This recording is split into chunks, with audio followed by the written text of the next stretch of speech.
Hoy en Investigate TV Plus en español. Ella quiere volver a casa, no entiende lo que está pasando. Un padre lucha por recuperar a su hija pequeña, pero enfrenta un obstáculo inesperado.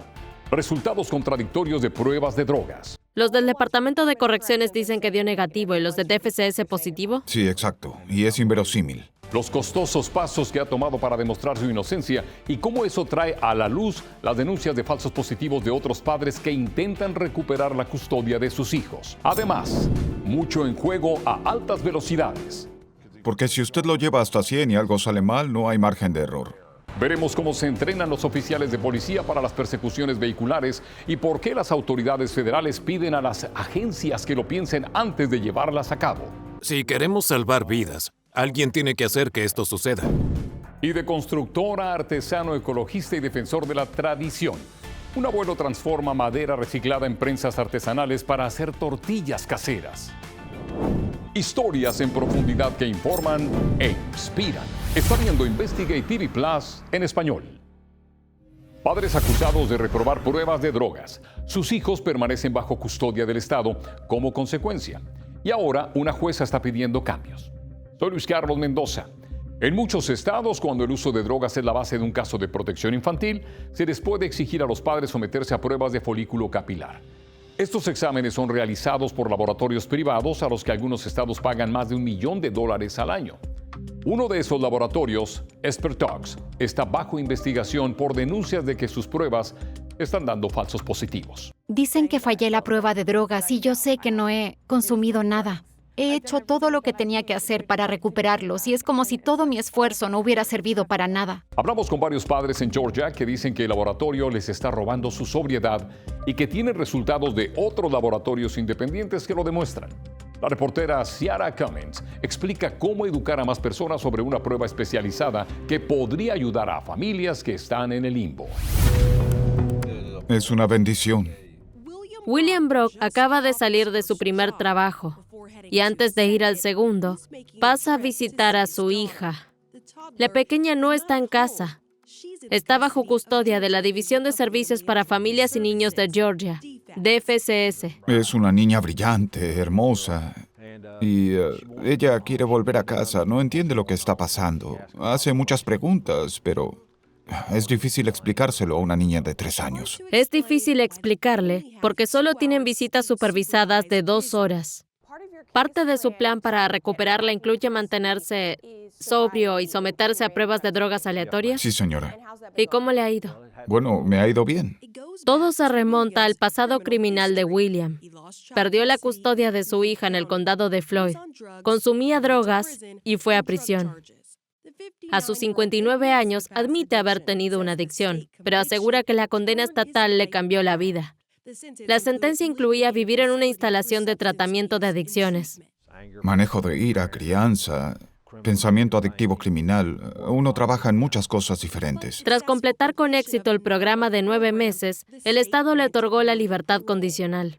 Cumple con las condiciones de su libertad condicional o supervisión. Actualmente está en cumplimiento, como lo demuestra esta carta. Ha aprobado todas las pruebas aleatorias del Departamento de Correcciones de Georgia. Su libertad depende de esas pruebas. Pero su caso de custodia también depende de otros exámenes realizados por los laboratorios del DFCS. ¿El problema? Del Departamento de Correcciones dicen que dio negativo y del DFCS positivo. Sí, claro. Positivo por metanfetamina. Y es inverosímil. Todas estas pruebas de folículo capilar son muestras tomadas de su brazo. Expertox tiene un contrato para realizar las pruebas en nombre de DFCS. Nuestra investigación reveló que Expertox no utiliza una prueba especializada llamada isómero DL. Esta distingue entre la metanfetamina legal como la medicinal y la ilegal de uso callejero. Esa prueba podría reducir los falsos positivos o al menos las acusaciones de que los hay. La prueba de isómero DL es la que se debe hacer. En una entrevista el 1 de octubre, Expertox nos dijo que implementarían el método en todo el estado. Sin embargo, parece que no lo han hecho, al menos en el caso de William.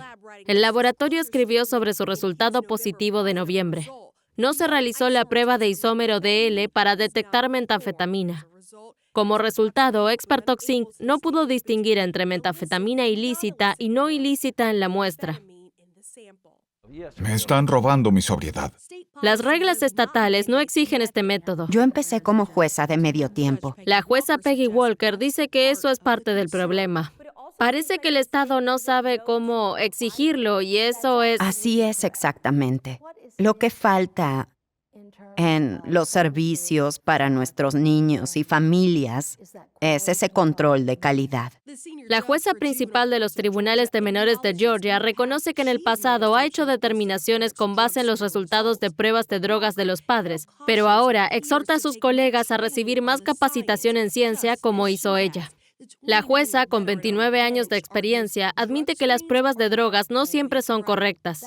Ahí es donde entra la equidad fundamental y se vuelve nuestra responsabilidad ver el panorama completo. Ella vio nuestras historias cuestionando la confiabilidad de las pruebas de folículo capilar y cómo algunos padres se hacen pruebas independientes por cuenta propia, siguiendo el consejo de sus abogados. No nos enfocamos solo en esas pruebas de drogas, porque no todos tienen la capacidad económica para pagar esa prueba, ni un abogado que actúe y cuestione los resultados con tanta contundencia como sus reportajes. William rebate los resultados del DFCS gastando $75 de su bolsillo para hacerse pruebas independientes de folículo capilar. Así que cada vez que DFCS lo somete a una prueba aleatoria, Voy y me hago la mía. esos resultados independientes salen negativos para drogas. El padre paga para probar su inocencia, aunque insiste en que la carga debería ser del Estado, para demostrar la precisión de sus propias pruebas.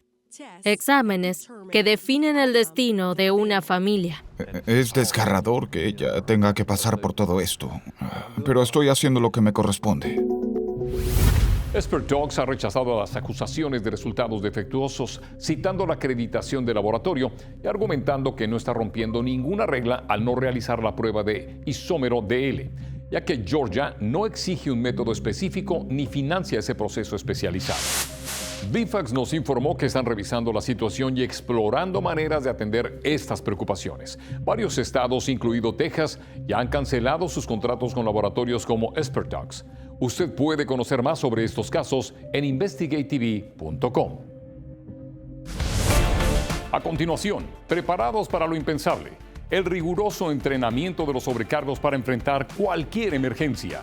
Leave everything, jump and slide. Come this way, leave everything, jump and slide. Move away from the aircraft. Move away from the aircraft. Move away from the aircraft. Pero antes, estrategias de alta tecnología para evitar persecuciones a alta velocidad. Solo porque escape ahora no significa que no lo vayan a atrapar. Examinamos las alternativas que podrían salvar vidas inocentes.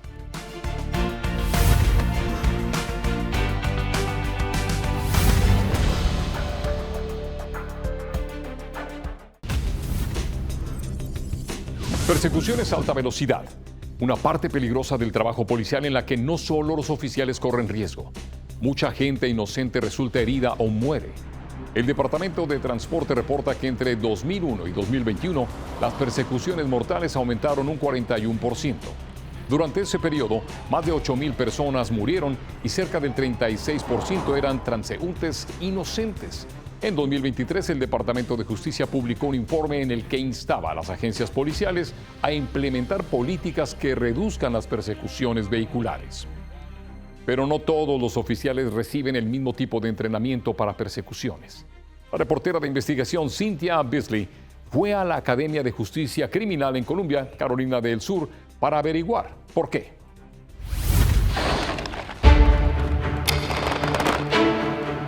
Toma meses de entrenamiento para convertirse en oficial de la ley en Carolina del Sur. Parte de ese entrenamiento se realiza en la pista, donde aprenden a conducir con precisión. Les enseñamos a conducir al 80% de su capacidad y al 80% de la capacidad del vehículo. Porque si lo lleva al 100% y algo sale mal, no hay margen de error. O sea, también deben conocer bien sus propios límites. Exacto. Y con suerte eso aprenderán esta semana. Pasamos por el curso de conducción en la Academia de Justicia Criminal. Hacen este recorrido 7 veces antes de ser evaluados. Aprenden todo, desde cómo girar el volante. Es un movimiento más suave. Suave es rápido. hasta cómo manejar en curvas cerradas y calles con mucho tráfico. Ahora vamos a entrar en la última curva simulada y pasamos a los cambios de carril en ciudad.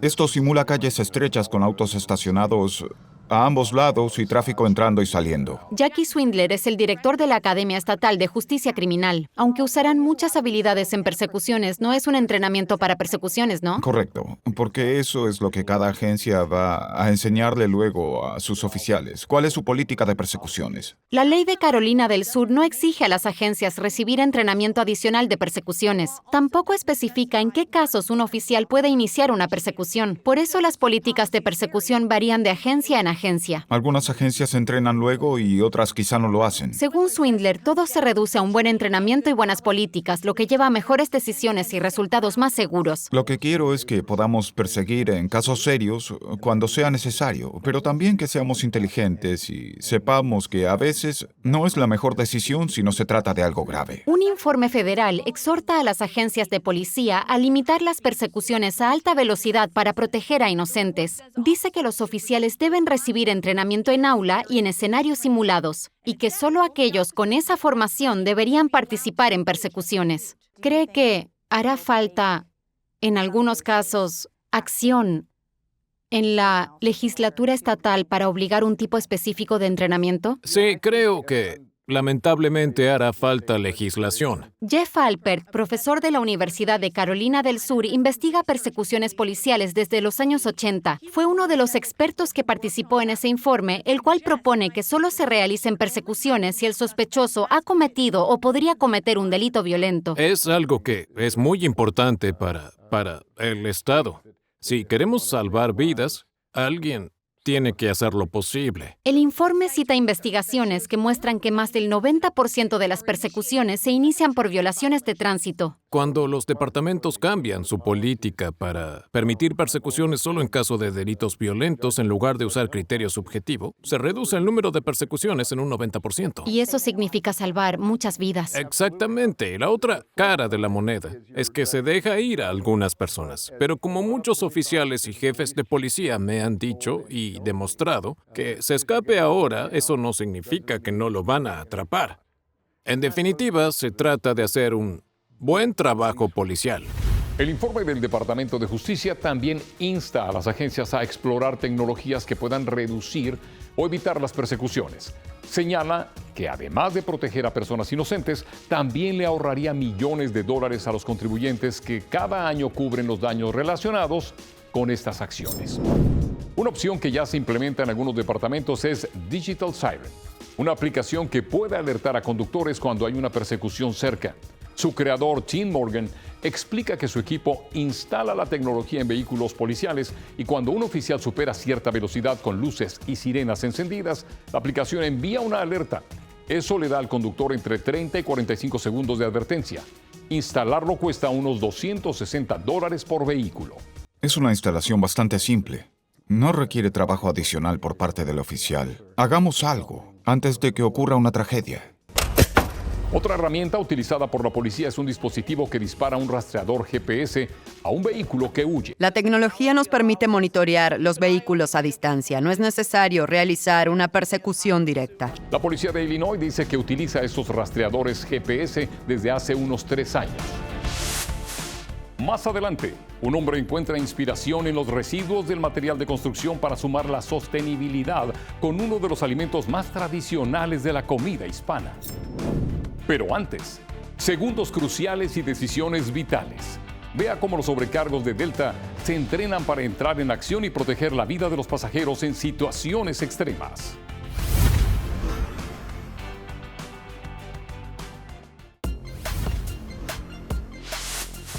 El entrenamiento que reciben los sobrecargos es mucho más de lo que solemos apreciar durante un vuelo. Y es una preparación que ciertamente deseamos nunca tener que ver en la práctica. Valentina Sánchez nos muestra cómo los sobrecargos aprenden a responder a emergencias en las alturas. Vamos por aquí, nos vamos a dirigir hacia uno de los lugares más especiales dentro del centro de entrenamiento. Vamos a pasar por una experiencia que los auxiliares de vuelo solamente llevan a cabo una sola vez en su carrera.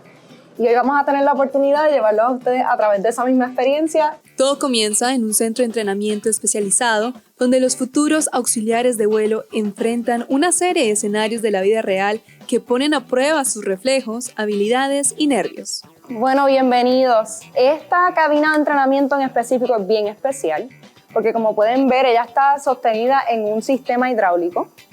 Así es que dentro de todas las cabinas que tenemos dentro del centro de entrenamiento, esta sí se mueve, sí simula el despegue, la turbulencia, el aterrizaje, todas esas cosas que sentimos dentro del avión. Y en el día de hoy vamos a pasar por la experiencia que las ruedas del lado derecho del avión van a caerse y nos vamos a caer de ese lado derecho. Son meses de entrenamiento riguroso diseñados para preparar a estos profesionales para cualquier tipo de emergencia. Al entrar al simulador, experimentamos este escenario de manera tan realista que la adrenalina se sintió desde el momento en que tuvimos que evacuar, saltando del tobogán. Move away from the aircraft. Move away from the aircraft. Move away from the aircraft. Pueden ver el tobogán aquí. Este es el mismo tobogán por el que acaban de brincar y deslizarse. Aquí los aspirantes practican cómo evacuar un avión en cuestión de segundos. Cada segundo cuenta. Simulan situaciones como un aterrizaje forzoso en tierra, un aterrizaje en el agua o un incendio donde deben desplegar balsas, salvavidas, asistir a pasajeros heridos y mantener la calma en medio del caos. Porque nosotros tratamos de simular lo que más podamos para que ellos puedan practicar cuáles son los procedimientos, de qué manera podemos asegurarnos de que la seguridad de nuestros consumidores sea lo mayor. Ser auxiliar de vuelo no solo significa dar la bienvenida y ofrecer un café. Bienvenida, Valentina. Sino también en caso de una emergencia, ellos son los encargados de salvar vidas. Are you okay? Las emergencias más comunes que vemos dentro de los aviones son emergencias médicas. No hace tanto tuvimos que llevar a cabo CPR en el avión y estuvimos haciendo compresiones alrededor de 25 minutos y nuestro pasajero sobrevivió. Tamara, sin embargo, dice que no sabía lo importante que era tener esta habilidad después de que le tocara salvar vidas, incluyendo la de su papá. Fue bien impactante para mí tener una situación donde mi papá era quien necesitaba recibir ese auxilio y que yo pude reaccionar de la manera que lo hice, rápido, correcto, y que pude salvarle la vida a mi papá. Además de salvar vidas, ellos te hacen sentir como en casa, con su empatía y calor humano. Esos momentos uno no los espera, tal vez hasta uno no los entrena para ellos, pero ser ese calor humano que muchos latinos tenemos, ¿no? De poder reconocer y darles la bienvenida, pero también estar ahí para ellos en ese momento es muy cálido, ¿no? Me llena a mí. Este entrenamiento no solo es obligatorio, sino que se repite cada cierto tiempo para mantener a los asistentes de vuelo actualizados y listos, porque en la aviación no hay margen de error y detrás de cada vuelo seguro hay una tripulación bien entrenada, lista para actuar en cualquier momento. Para ser asistentes de vuelo, además de la mayoría de edad y dominio del inglés, las aerolíneas buscan candidatos con espíritu de servicio, flexibilidad de horario y autorización para trabajar en Estados Unidos. Y lo más importante, buena condición física para cumplir con las exigencias del trabajo. A continuación, es uno de los artículos más comunes para las familias mexicanas. Y ahora, un artesano le ha dado un giro de sostenibilidad a su fabricación.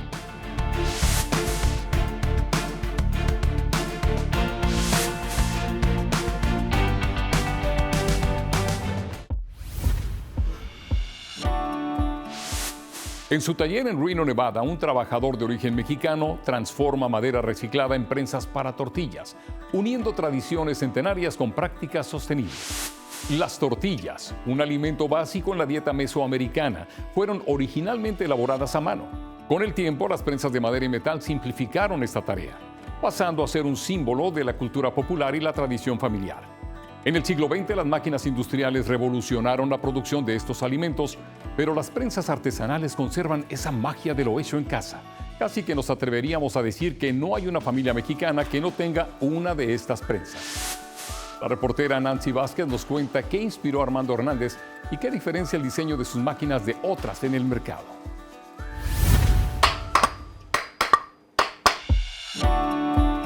A mí me ha dado un poco de tristeza cómo se está acabando todo en este mundo. Como he trabajado mucho la madera, Digo yo, ¿qué no hiciera con esta madera allá en mi pueblo? Armando Hernández, de 76 años, ha vivido en Reno durante más de 20 años con su esposa, Jacinta Macías.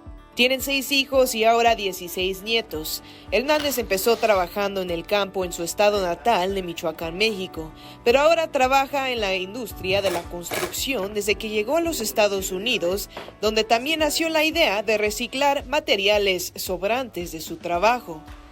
Esto ya era basura, pero pues como usted ve, no son piezas grandes. Entonces dije, me alcanza para algo, de ahí surgió la idea, voy a hacer algo, y lo que hice fue pues estas máquinas para hacer tortillas. Dice que no sabe cuántas máquinas ha hecho hasta este momento, pero que comenzó haciendo una para todas sus nueras. Dedica alrededor de 2 horas diarias a hacer sus máquinas de tortillas después de llegar a casa de su trabajo de tiempo completo.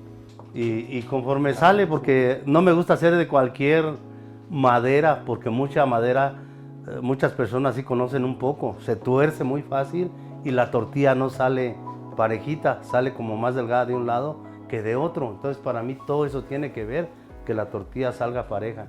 Hernández dice que cada máquina vale $50 y cree que vale la pena después de invertir su tiempo y materiales adicionales como las fijaciones metálicas no corrosivas.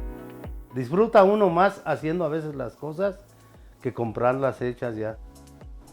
Y pues que sigan la tradición de que pues sigan haciendo tortillas, porque pues antes así es como se hacían las tortillas. Y eso es todo por hoy en Investigate TV Plus en español. Soy Luis Carlos Mendoza, gracias por acompañarnos. En el próximo Investigate TV Plus en español, activistas contra el acoso escolar con una perspectiva diferente. Creo que muchas personas que piensan en la visita de perros a las aulas no lo relacionan con el acoso escolar. Nos preguntan eso todo el tiempo. Respondemos esa pregunta y exploramos cómo los amigos de Cuatro Patas ayudan a los niños a enfrentar el acoso escolar.